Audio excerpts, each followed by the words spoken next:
Hello. Welcome to episode 3 of Common Unity. We're here with a very special guest, none other than Adam. Adam at the door. What's up? How's it going? I just wanted to talk a little bit. Adam has been somebody that's been in the Miami scene for, God, how long now?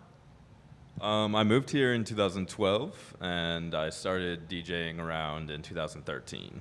Okay. So a little over 10 years. Wow. Yeah. Long time. You've seen it all. But you're not originally from Miami, right?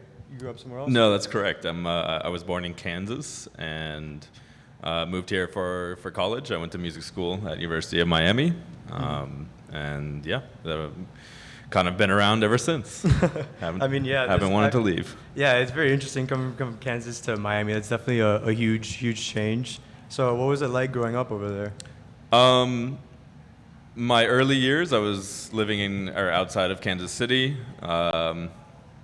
Pretty typical childhood, and I was born to two musicians who met in college in band, and so it was always a part of my life. I started playing instruments pretty early on, and we moved out into the middle of nowhere when I was 12. And it was a very tiny school that I went to, and it just happened to have some really good music programs and some really great teachers that kind of fostered my growth there as well. And then, I ended up coming to Miami after I got some scholarship to go to University of Miami. Okay, got you. And then what were some of the instruments that you were learning back then? I started with viola, and then I played double bass, and then electric bass, and then percussion. Those were the main instruments. Really, electric bass and percussion were kind of what I focused on in high school. Okay.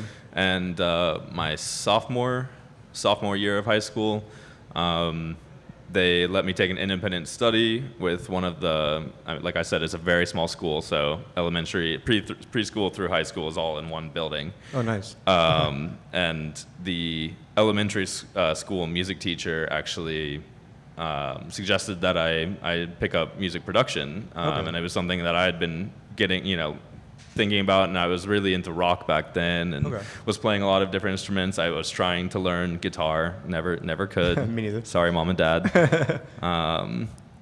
But it was, I just kind of started learning Logic through that independent study, and then I found electronic music randomly. I really hadn't listened to it before or knew anything at all about it. As one does. Yeah, and then decided that that's what I wanted to do. Yeah. And so I really focused on doing electronic stuff with, hand in hand with the maybe year experience of Logic that I had up to that point.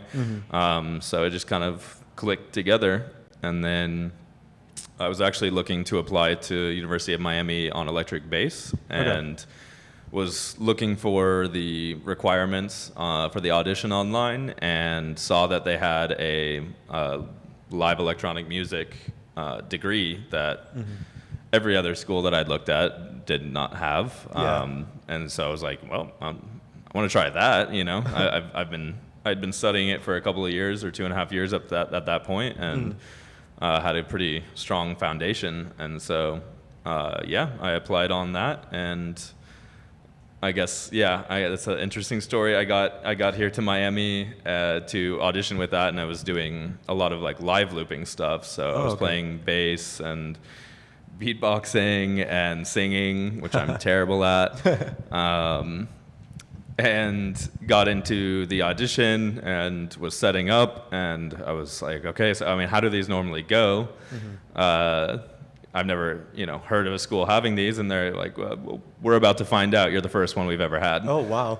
And so it went well. I played, I wrote 3 songs for it and played them, and luckily didn't mess up too bad. It didn't mess up their theory questions that they were grilling me after with, and got accepted and got some scholarship. And so it made my choice pretty easy once it was something that I wanted to do, and they were going to pay for it. So wow. Yeah. Maybe you got to show us some of what you were doing back then. Oh God, no! Oh, not a chance. I have more recent stuff, which is not live looping involving me singing. That would be not something I'm interested in showing. But anyways, I think there was even some rapping in there, which is really hard to think about. block it out, block it out. But so back then, growing up in Kansas, what was kind of like the music that you listened to, especially because your parents were also like really into music. So what was like kind of like the music that you were like surrounded by? I guess first you got to go back to what my parents listened to. My mom loves all kind of stuff, really broad taste. Anything that's really technically nice or has a really full sound, she's into. Just a lot of instrumental stuff, a lot of good singing. My dad, I think I really resonated with his taste in music. He was a jazz player, Okay. although he didn't really listen to too much jazz when I was growing up. It was he was really into Prince and Cake is a band, and all the way up to Gorillaz. He loved. I remember listening to in the car with him. He had also a very broad taste, but just really kind of unique. And it's looking back, one of my favorite albums to this day are still ones that we listen to in the car together. Yeah, a lot of the sense. albums that we listen to in the car are still ones that I listen to today. 100%. I totally get that. But you said he was into jazz, but didn't listen to a lot of it. So was he playing jazz? Not since I was born. Oh. It's always been hard to get him to play. I've Okay. heard amazing things. He played saxophone, but I wish I would have heard him more. I bet. So, Dad, if you're listening, pull out that saxophone. please. And what was your mom playing? She played flute, Okay. flute and piccolo. Yeah, Oh. and they met in the marching band at the University of Kansas. Wow. I'm surprised you guys never formed a little band. Yeah. No, it was definitely a very musical childhood. My sister also went to college for music, so it just kind of felt natural, and they were very, very supportive of it. So Nice. I'm very lucky in that sense, because I would not be here if they weren't. Okay. Getting here from Kansas was, it was a journey. Yeah, I bet. I bet. And what was like some of like I know that you mentioned that you eventually found electronic music on your own. What was kind of like boy. the music that you started finding like on your own? Like some of that first stuff. Here we go. So I was playing Xbox, actually. Okay. During a summer, and I heard somebody playing Skrillex.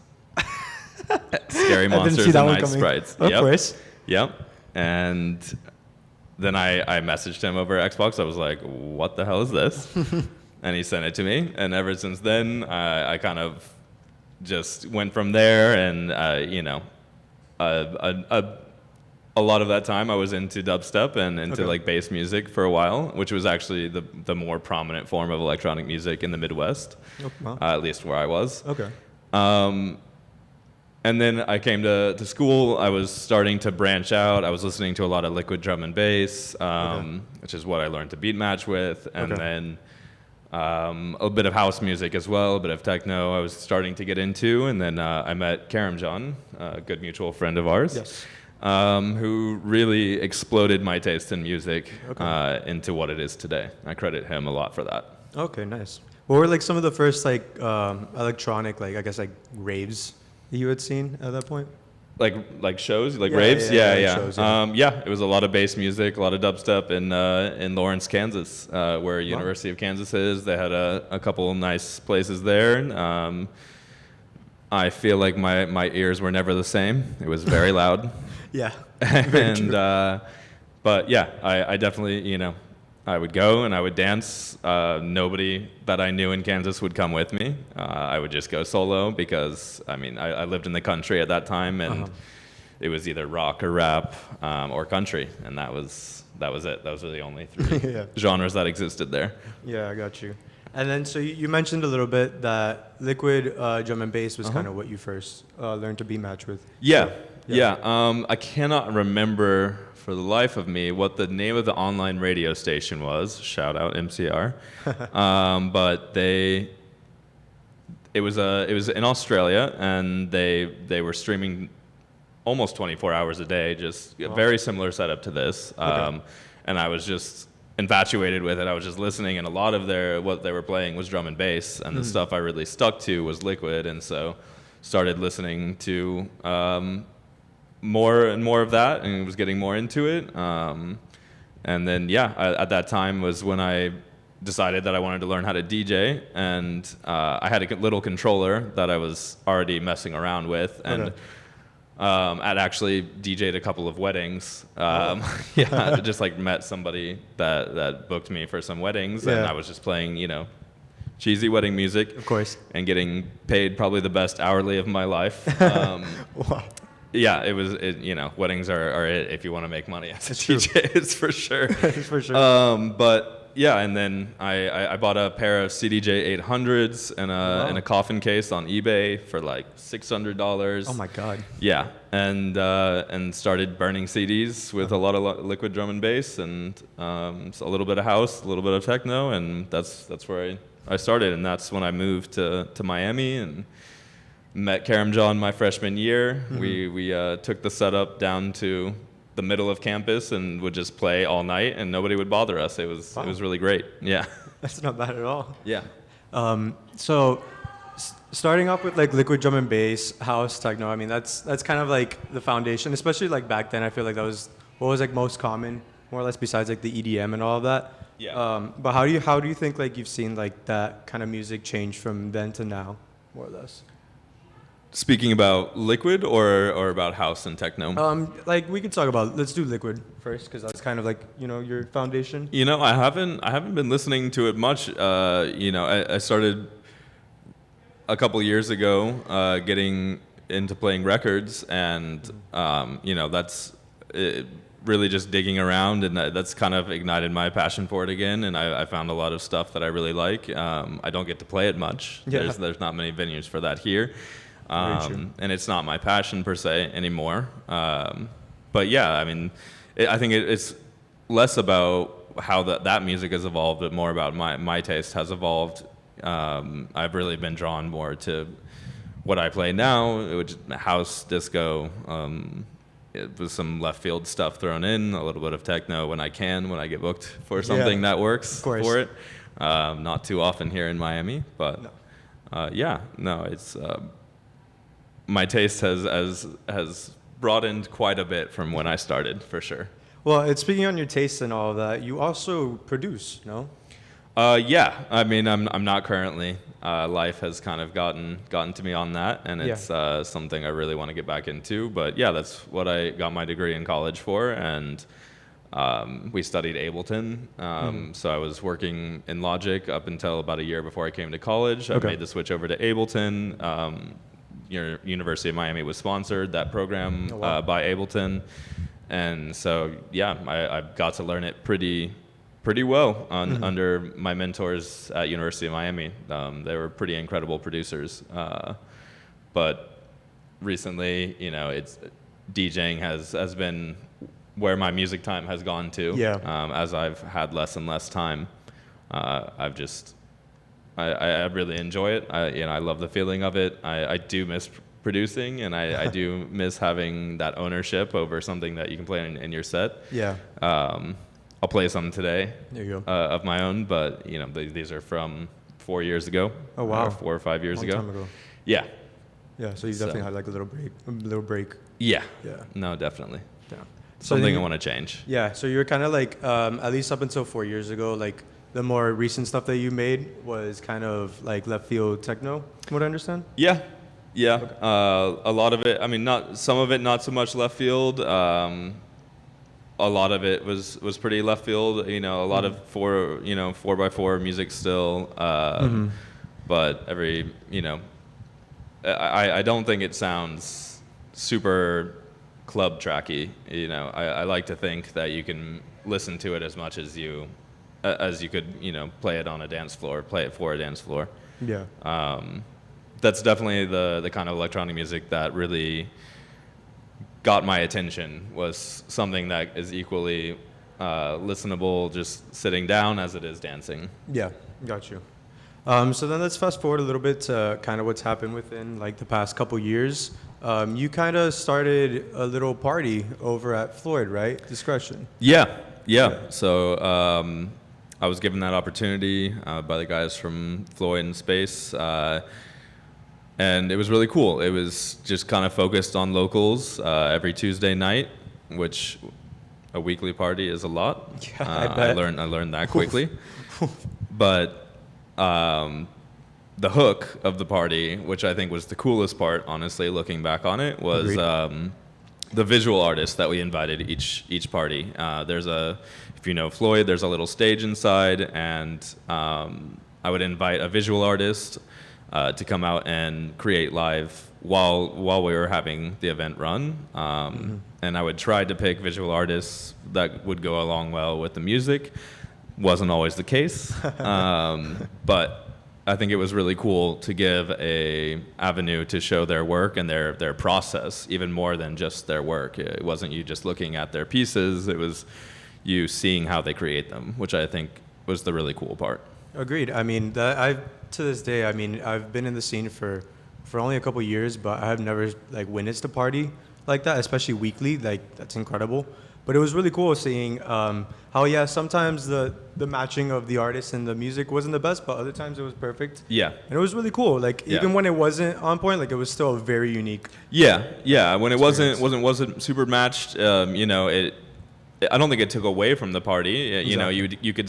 There was a lot of time where it was slow.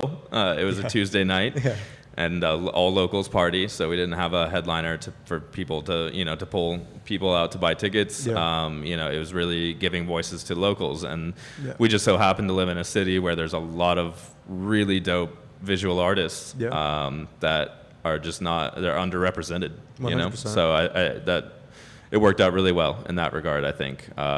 It was actually way easier to find visual artists than I thought it would be. So, yeah.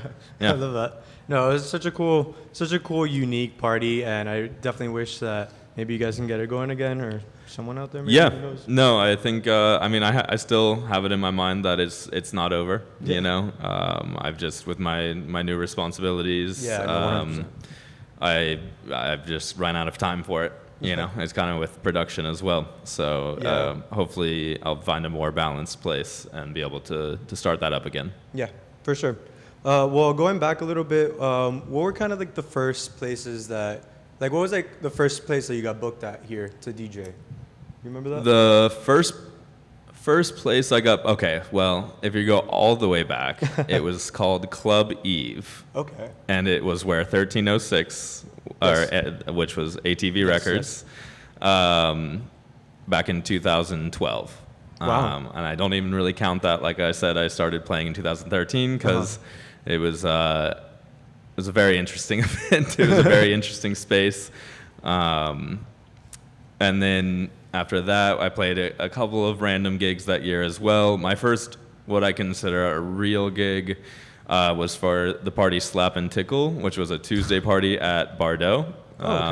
Pretty legendary mainstay, party that just went off every Tuesday night. And Bardo definitely holds a really strong place in my heart. I think it was a really special room. When the conditions were right, especially as a DJ, you really felt involved with the crowd and could really just feel them easily and play to them easily because of it. Yeah, and I feel like a lot of like cool places like that, sadly, like are not really around too much. Like another famous one that I always bring up is the Pickle. Yep. Right? Yep. Right after I started playing for Slap and Tickle, I got invited to play alongside Karam John. To play at a party. It was Uchi's party at the Electric Pickle, and we played downstairs and had a really great set. We may have played a little bit too hard, which we like to do in the past, and we drew a big crowd. And so the next time she had her party, she invited us to play alongside her upstairs in the main room, that was a really special experience. Yeah. A lot of fun. It's definitely a place that I wish I got to experience, but has had a lot of infamy, I would say. Yeah. No, I think I think it was a very transformational place for me. Like it's where I say that where I cut my teeth in this business, learning really from on the music side. I just really felt a connection there. Felt like you could really get lost there. It had a great sound system, a very attentive sound tech. It just felt, it felt very intimate, and it was a small room with, and nobody was going to bother you. It wasn't like your typical club where you're going out and people are approaching you. You really could just go and you could meet new people, and it's a very relaxed place to do it. But you could also just dance and not care about anything else. Mm-hmm. That's pretty nice. Another thing that I like to learn on like with my interviewees are kind of is like kind of like the music that you listen to when, like, let's say you just did like a 4 or 5 hour set by yourself, right? You're walking, driving home, and you're gonna play something, but you're just playing like house and techno the whole night. What's like your go-to like music that you would throw on? It's a really good question. I would definitely turn back to one of my preteen, teenage year albums that it just, no matter how good or bad they are, it just holds a really large part of myself in it. It feels very nostalgic, or there's several albums, but a lot of that stuff is rock. Some metal, some not, some kind of something that I listen to in the car with my dad. Something that hits home. Yeah, I feel that. Yeah, I mean, I've had people even say like stuff like Silence, which is true.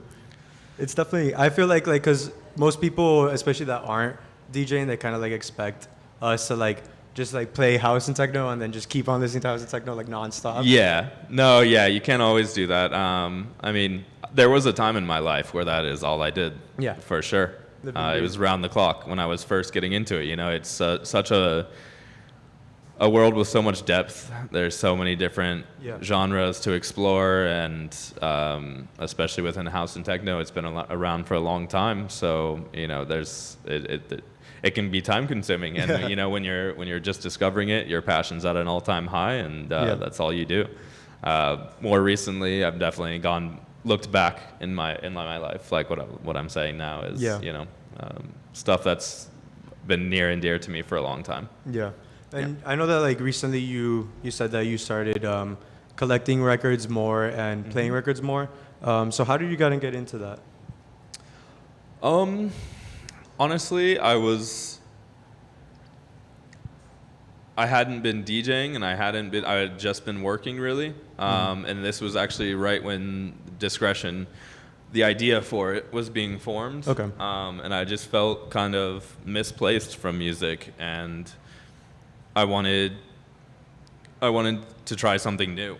And this was, I was still listening to the same stuff and still playing the same stuff, but really the experience of going to dig for records and just finding what you find. I've always loved going from genre to genre and not really trying to stick to I'm going to play house tonight, I'm going to play techno tonight. Yeah. I really just want to play what I feel I like, and that is really conducive when you're digging for records. One of my first experiences was in London, where I was really just going there to find records and take a little time off from life. And I went to one place in particular. It was this really unassuming record shop, and they had all kinds of music. I mean, the best. So many. A lot of it was electronic focused, but it really, I mean, there was like Russian folk music. I mean, they really,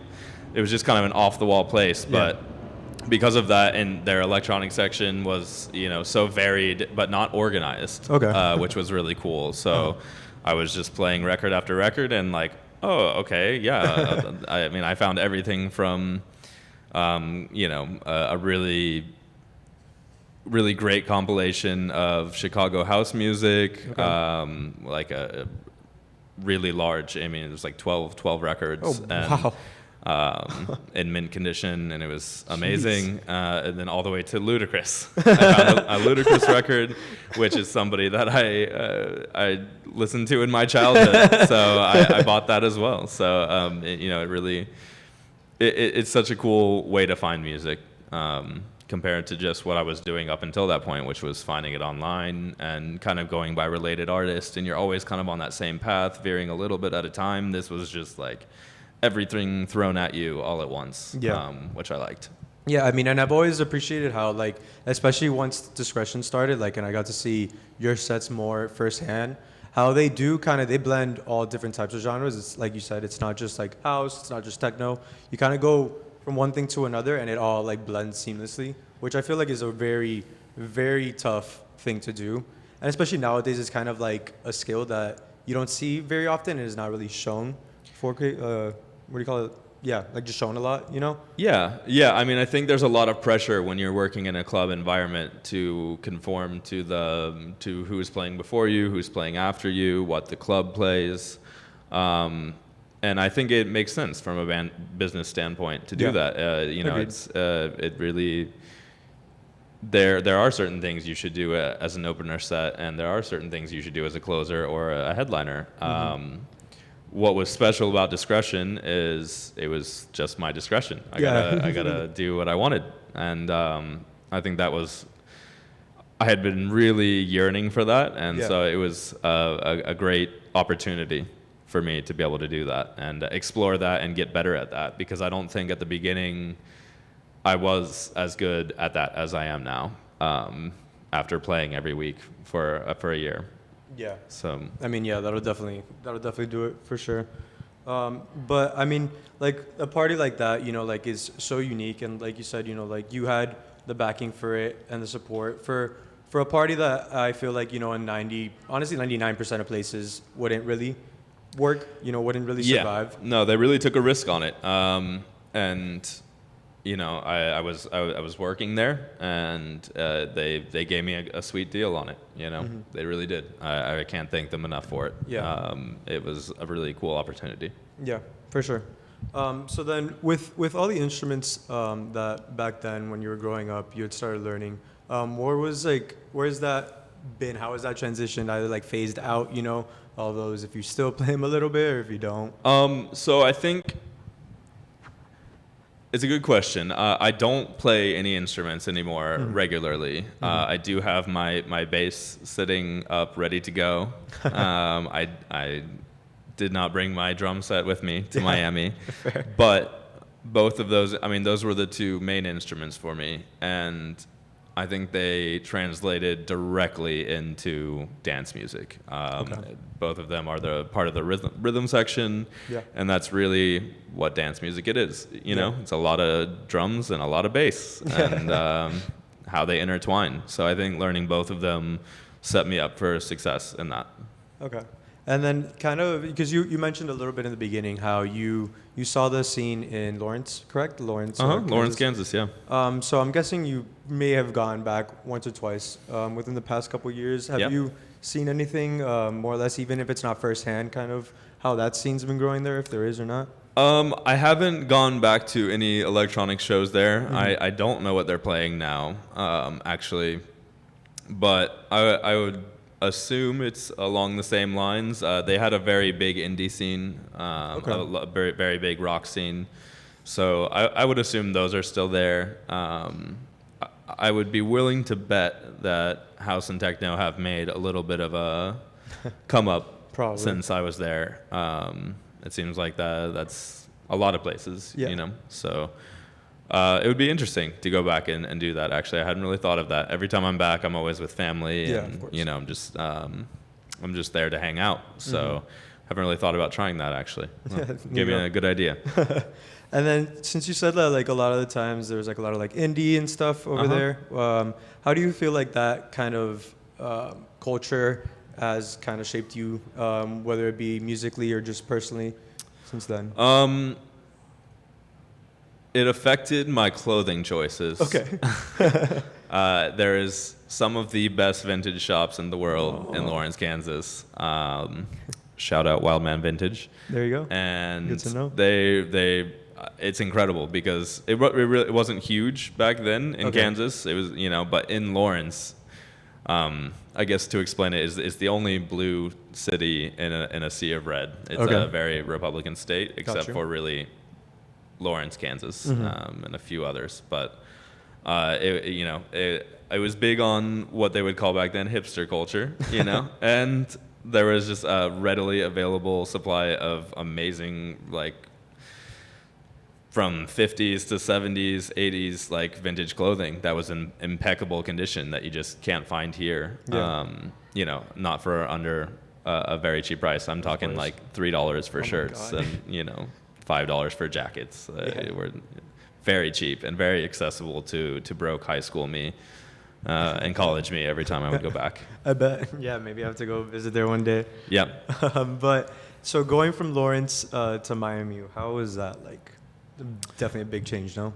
Yeah, it was a huge change, a huge culture shock. But I loved it here. I really wanted to either go to New York or to Miami when I was picking out schools to apply to. I really wanted to get out and explore and see a different world, and I think Miami ended up being the perfect place. It's such a melting pot, and there's so many cultures here, and that's what I was really seeking out. I think it was really the perfect place to end up. Yeah. So even early back then, you kind of figured that you wanted to go somewhere bigger, more or less? Yeah, definitely bigger.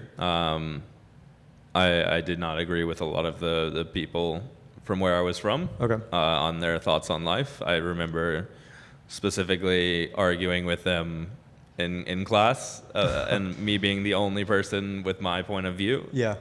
And everybody else sharing the opposite point of view. Okay. So I just wanted to get out, Yeah. I wanted to see something else. Yeah, it makes sense.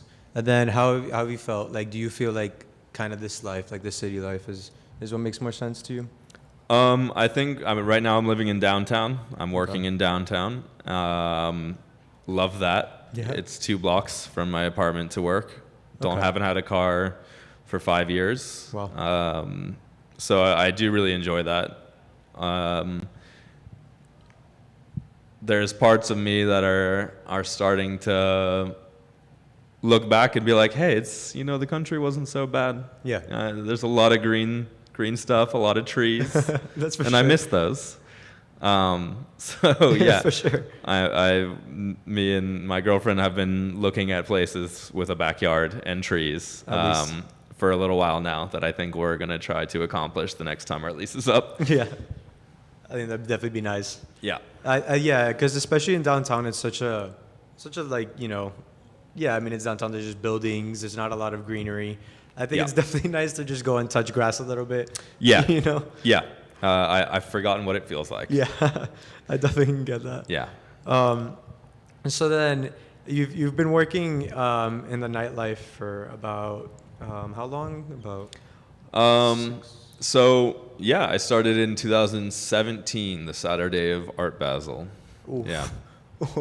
If you don't count DJing as working in nightlife, of course. Which it is slightly, but it's not quite the same as doing it every weekend. Yeah. Being involved with the operations. So you got thrown in probably the worst time. Yeah, the worst and best. It was a good audition. I guess if we go back just a little bit, right out of college, I was trying to just DJ. Wasn't paying the bills, and so I started actually working in a factory in Weston.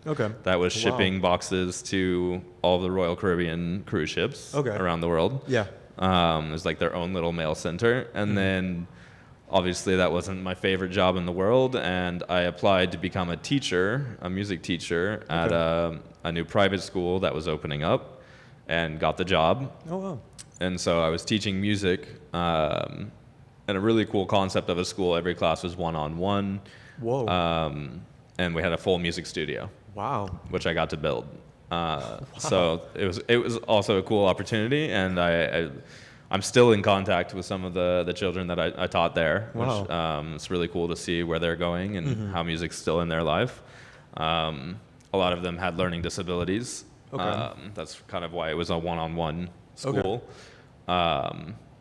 And so then, yeah, I was also DJing at the time. I was the Saturday night resident for Floyd right when they took over.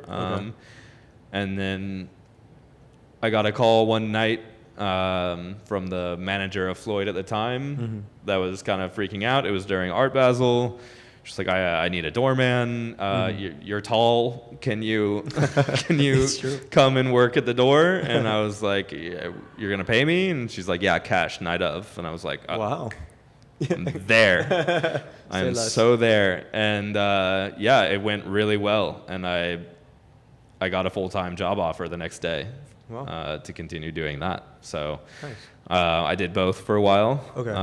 where I was teaching and working at the door, and that proved to be, I did that for a year, and it was kind of wearing on me. I felt like I was living two very different lives, where I was at a club all weekend and then had to go act like a professional and teach children during the week. And so after a year of doing that, I got offered the manager position at Space, the door manager position, and so I quit my job teaching. And since then, I've just been in the nightlife scene, working operations. Okay, got you. And as your time teaching, how did you feel like that was? Is that like something that kind of made sense for you? Was it kind of like out of there, you know? I love teaching, actually. Okay. My dad's also a professor, an adjunct professor at several universities, and it just kind of runs in our family.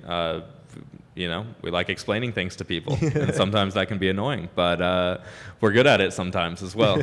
And so it kind of just it made sense when I saw the job opportunity, and it came naturally, honestly, especially because it was one-on-one. I think if it was a full classroom, it would have taken more getting used to, but I'd been in private lessons, music lessons, my almost my whole life, and so I was very used to that concept, and was lucky enough to have some really good tutors, and so I learned from them. I learned from my dad, learned from my mom, and just put that to use. It was my mother worked in occupational therapy, and so I kind of combined what my dad and my mom were doing, and it was a cool opportunity. Yeah, that definitely makes sense. I feel like you would definitely be a very good teacher. So I'm sure that was. Thank you. It was pretty. I'm sure there's a cool opportunity. So I wanted to know a little bit more about kind of your music taste as a whole. I've touched upon it a little bit, but definitely was interested in kind of like more or less like 5 pivotal, like kind of Mount Rushmore. I wouldn't say artists, more so albums. Okay. Oh yeah. I think starting early on, one of the albums I kept mentioning about albums that my father would put on in the truck. I think one of those would be Comfort Eagle by Cake. Okay. That was a big one. Equally right there would be any number of Prince albums. After that, when I was starting to get into my own taste more, when I was starting to have more metal, really, it was what I was loving at the time. Okay. There's this album by a band called Protest the Hero, called Kazaya. It's one of their first albums. I think it's probably my favorite album in terms of a concept album. Okay, gotcha. I guess to quickly get into that a little more, it tells about a story of a girl that gets killed in the Holocaust. Kind of dark. It is metal. It's metal, exactly. But it tells it from 3 different perspectives. There's 10 songs, and it tells it from her perspective, it tells it from the soldier's perspective, and then it tells it from God's perspective. Wow. So it's really raw in some senses. It was like early work of theirs, but also it's musically brilliant. A lot of key changes, a lot of time signature changes. It was very theory based, but also just heavy, and angsty teen me loves that. Yeah, why not? What else? I think after that, a pretty pivotal album for me was one when I was starting to get into production, my teacher that was kind of guiding me through that independent study suggested that I listen to Wero by Beck, and it kind of evenly is split between electronic music and instrumental, and also it's all produced by him. So it was very relevant to what I was doing. I was coming from playing rock music into getting into electronic music, and he plays all the instruments and produces it all, which is exactly what I was doing. And so it kind of hit home for me, and I still listen to that album regularly. Well, it's a very good one. You should check that one out. Yeah.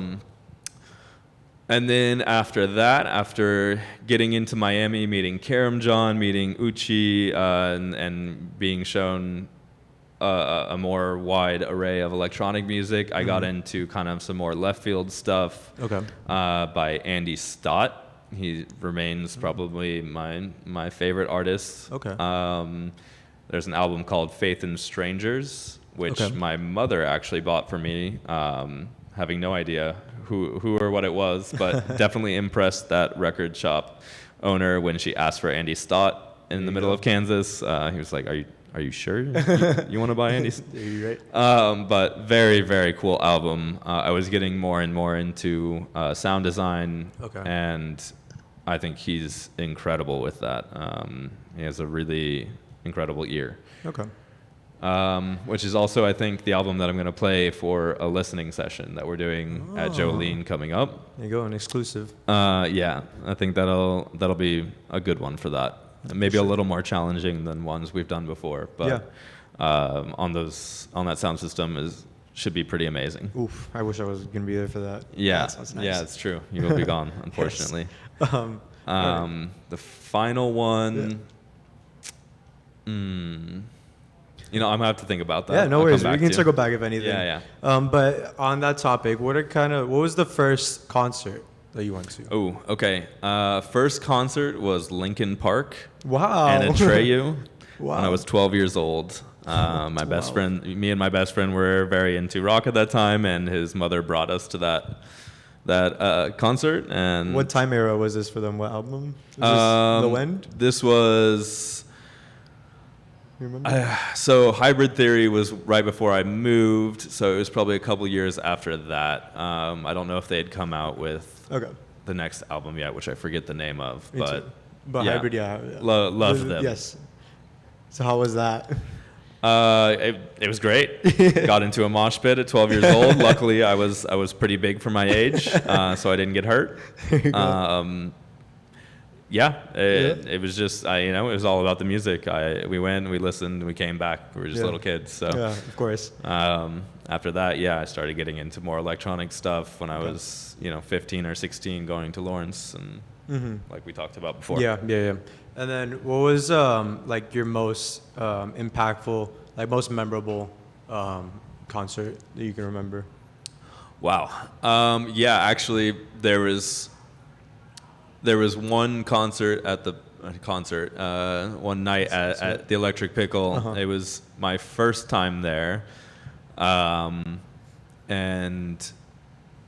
it was I can't remember who was throwing the party. I wish I could at this time, but I believe it was Regis playing, and it was techno, and I hadn't fully. It was probably the first time that I really experienced techno on with a proper speaker setup, not in just somebody's house or listening to it on my own, and that was really special for me. And for Regis, oof. It was just something that I completely lost myself while I was there, just dancing. I didn't talk to anybody. I was with a bunch of friends, but I just wanted to dance. And I still miss that feeling. Yeah, funny enough, I was listening to Regis, one of his albums today, and that was definitely. I saw you posted it. Made a post with it. I was listening to the album. I was like, how appropriate. Yeah, I didn't know. Wow. What's like the most recent? I guess like you've seen like a lot of DJ sets, and that's definitely still live performance, but. Recently, I heard the best set I've ever heard in Jolene last weekend. Okay. It was Ultra Them and Elias Garcia, and the headliner the headliner, Luke Slater, who is one of my favorites. Yes. I saw him at Deck Mental last year, Oof. and it was my favorite set. Couldn't have been more excited for him to be playing at the club that I'm running. Okay. And he canceled. Right before the gig, his flight just didn't take off, and so he couldn't come, and was pretty bummed at first. And then I'm so glad it happened, because Elias and Gami put on a fucking show. Yeah. I mean, it was incredible. Techno's never really worked in that room until that night, so I'm pretty happy about that. Yeah, I definitely do think that could keep happening. I think techno in there, at least every now and then, would definitely be wonderful. I think what they did differently was it was really restrained, at the beginning, and they didn't get too hard too fast. They really worked up to it, and it was beautiful how they did. Yeah, I remember catching some of that side. That was really, that was definitely one of the better nights there, 100%. Yeah. And I'm happy to see that there's, like, techno here has definitely been growing, with places like Domicile and stuff like that. I'm definitely happy to see that. Because I think, there's the duality of it, having the house and the techno.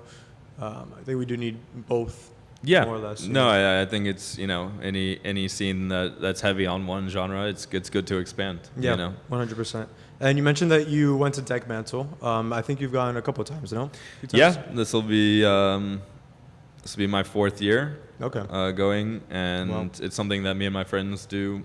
We try to do every year if we can. I'm lucky enough to have been able to do it several times, and I think it's an incredible event.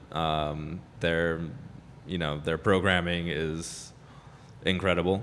A lot of artists that I personally want to see or have never heard of but now love are from there.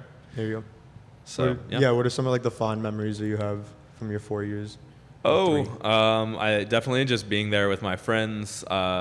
Really just being in the city. I really... It's in Amsterdam, right? Yeah, Okay. I agree with a lot of the way that they do a lot of things. I think it's, in a lot of ways, they're forward thinking on a lot of things that compared to what we are here in America. Now, no place is perfect. Every place has their drawbacks, and I'm the more I'm there, the more I see that. But I think overall, it's just it's a place really conducive to good music. Cool. All right. Well, I think we're pretty much wrapped up. Let's play some music, man. Yeah, I think it was a wonderful conversation. Thank you so much for coming on. Where can the people find you? You can find me at Jolene Working most nights of the week, and online I have a SoundCloud. I don't really post much up there. I guess you just have to check me out on MCR when I'm here. There you go. We'll see him there soon. All right. Well, thank you so much for coming in. Thank you, Louis. The decks. This was really fun. Yeah. Let's play some music. Let's do it.